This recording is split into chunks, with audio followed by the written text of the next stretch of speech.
Welcome back.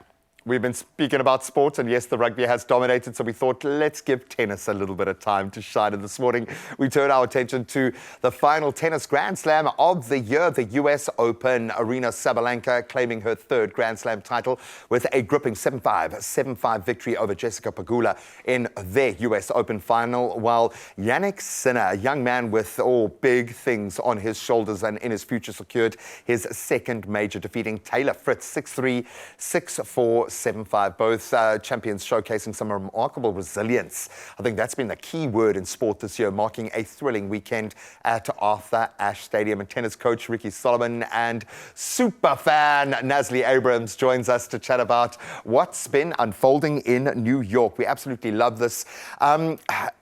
I love it when we've got a weekend where you actually have to be a bit schizophrenic to go from one sporting code to the other. So I have to go ask, are you guys okay after all of the sport this weekend? Yes, no sleep, but fine. It's gone, but fine. So let's start with Aryna Sabalenka. Why was this such an amazing moment for her? Because it kind of feels like we're starting a new era. And I know we say that every year because so many greats have hung around, but in the women's game, it really is a much more open field. So a lot more pressure to stake your claim. Yes.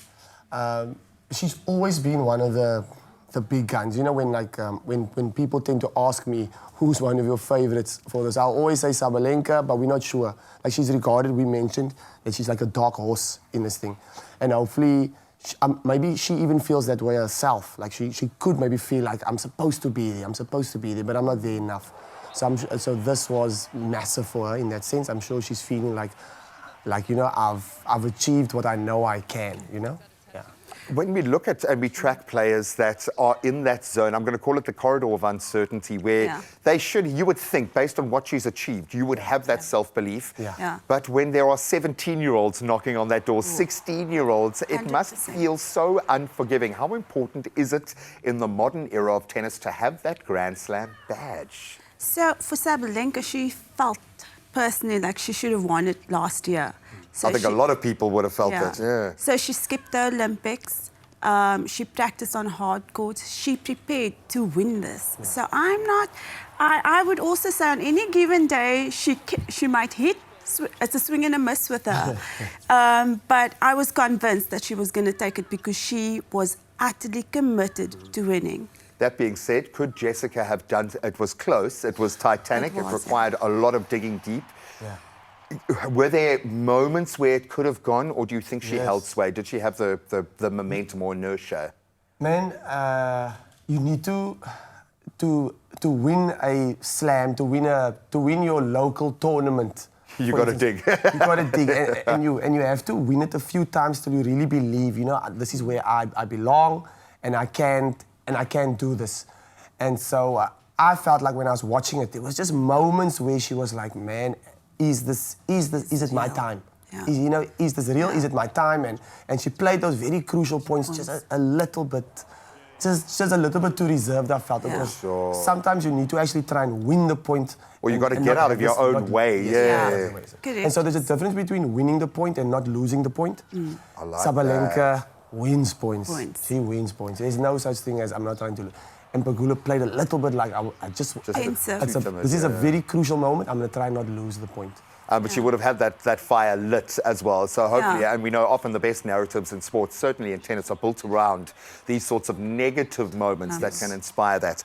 But I think we can expect big things from Sabalenka moving forward. So I think she's hopefully smashed that ceiling for herself. I also believe that. The self-belief. Let's talk about Jannik Sinner, because I feel guilty. This whole year we've been focusing on getting the other rivalry, getting the other big matchup, and it was building towards it. We're going to get Djokovic, we're going to get Alcaraz in this final, and it's going to be amazing. And there were non-features. This young man has earned the right. 2 Grand Slams, an incredible year. What do you make of his charge, despite all of the greats that he's sharing the court with? He is the guy. He's the guy. In my opinion, he's the guy. I picked him always over Alcaraz as the guy. And it's going to be a very tight rivalry. I mean, the Grand Slams are split evenly between the two of them. It's 50-50 at the moment. And I really wanna be a Alcaraz super fan, but Sinner's my guy. And you know, when she is a super fan, so when she fans Correct. hard. No, eh? she does. She fans She hard. does. That being said, could Taylor Fritz have done anything in the makeup? Because Sinner's riding, when we talk about inertia, the self-belief just seems to, even through injury, through having doctors in the previous round, doctors are working on both athletes. Correct. He's got the mental, he's got the physical, he's got the attributes. He seems like he's been made from a mold. Taylor Fritz is a 100%. top player. Yeah, what do you say? No, I was. You was 100%. She was going to pour more love on Sinner, man. I'm sorry. Yeah, maybe. But as Taylor Fritz is he's a supreme athlete. You know, he's a top athlete. Massive serve, very solid back. He's got a very good game.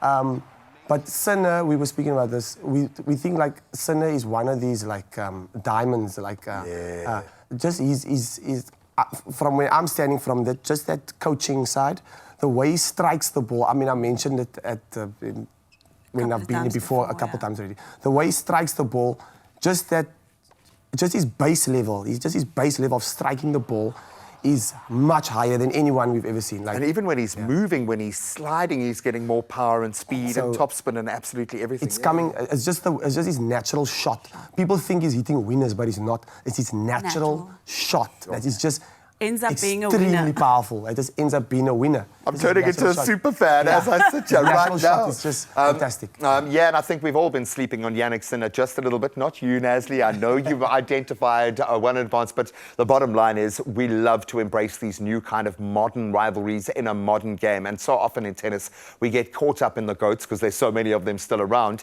But look at those two faces, either feeling they are going to become GOATs in this new era of tennis. Nasli, Ricky, we love you guys. Go and get some sleep, man, because next weekend it's going to be all over again. We love it.